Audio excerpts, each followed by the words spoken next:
David Livingstone became Britain's most famous missionary, but why did he only convert one man? This is Shuttle Row in Blantyre, where David Livingstone was born in 1813. The family lived in a single room inside this mill workers' tenement. So personal space was presumably something enjoyed by other families. At the age of 10, Livingstone started working the cotton mill beside the River Clyde. His shifts could last 14 hours, 6 days a week. With part of his first week's wages, he bought a Latin grammar book. After finishing work, he attended evening classes and studied late into the night. He was said to have balanced books on spinning machinery so he could read while working. Livingstone eventually studied medicine in Glasgow. His original plan was to travel to China as a missionary doctor, but the First Opium War made that impossible. So in 1841, he was sent to Southern Africa instead. 3 years later, he was almost eaten by a lion. Livingstone was helping establish a mission at Mabotsa when lions began attacking cattle belonging to the local community. He joined a group hunting them and shot one, but only wounded it. While Livingstone was reloading, the lion charged. It grabbed him by the shoulder and shook him, as he later described, like a terrier shaking a rat. Its teeth crushed his upper arm and shattered the bone. An African teacher named Mbawe tried to save him by shooting the lion. His gun misfired and the animal attacked him instead, biting him in the thigh. Another man moved in with a spear and was bitten in the shoulder before the lion eventually died from its original wounds. Livingstone survived, although his arm never properly recovered. The broken bone formed a false joint, and for the rest of his life he couldn't lift his left arm above his shoulder. There's a statue of the attack here in Blantyre. Livingstone is the figure everyone recognises. Mbawe, the man who drew the lion away from him, is rather less famous. The damaged arm would become important again nearly 30 years later. Livingstone had travelled to Africa as a missionary, although judged by the number of people he personally converted, he wasn't especially successful. He is often said to have made only one convert, a chief named Sechele.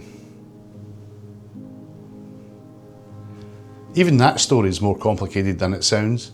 Sechele continued some of his traditional practices, but he also read the Bible, taught Christianity and helped spread it through southern Africa. Livingstone, meanwhile, was becoming more interested in exploration. He believed Christianity and legitimate trade could weaken slave trade, but first they needed to find routes into the African interior. That meant crossing deserts, following rivers and travelling through places that were largely unknown to Europeans. In 1855, local people took him to a vast waterfall on the Zambezi River. They called it Mosi-oa-Tunya, meaning the smoke that thunders. Livingstone renamed it Victoria Falls. He's still often described as the man who discovered it, although the people who guided him there may have had something to say about that. By the time Livingstone returned to Britain, he was a national celebrity. He gave speeches, received medals and persuaded the British government to fund an expedition along the Zambezi. Livingstone believed the river could become a highway into Central Africa. Steamships would travel inland, trade would grow, missionaries would follow and the slave trade would decline. Unfortunately, one of its main requirements was a river that steamships could actually travel along. The Zambezi contained rapids, waterfalls and gorges that made Livingstone's proposed route impossible. The expedition continued for 6 years anyway. It became expensive, difficult and increasingly miserable. Members of the party became ill, missionaries died, and Livingstone quarrelled with several of the people working under him. In 1862, his wife Mary joined the expedition. She died of malaria only a few months later and was buried beneath a baobab tree beside the Zambezi.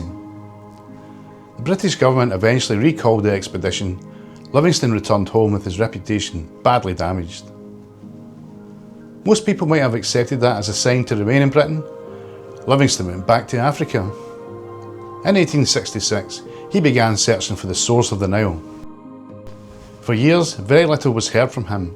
Letters disappeared, supplies failed to arrive, and rumours spread that he had died. An American newspaper sent the journalist Henry Morton Stanley to find him. Stanley reached the town of Ujiji in 1871, where he found Livingstone alive but ill and exhausted. This was supposedly when Stanley greeted him with the famous words, "Dr. Livingstone, I presume." It's a wonderful line. Whether Stanley actually said it at the time is less certain. Stanley encouraged Livingstone to leave Africa with him, but Livingstone refused. He continued searching for the Nile, despite suffering from fever, internal bleeding and severe weakness. By 1873, he was staying near Chitambo in what is now Zambia.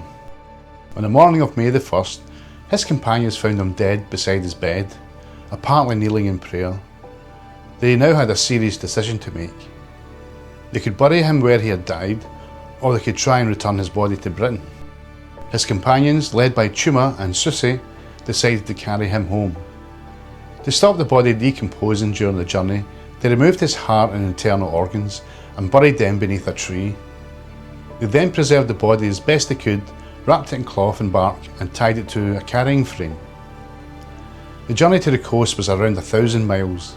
It took months, passing through difficult country where the group carried the remains of a man who had been dead since May. Livingstone's body was eventually transported to Britain, but some people questioned whether the remains were really his. The answer was found in his left arm. Doctors discovered the old break and false joint caused by the line at Mabotsa nearly 30 years earlier. The injury that Mabawi had helped him survive was now the evidence that identified his body. David Livingstone was buried in Westminster Abbey in April 1874.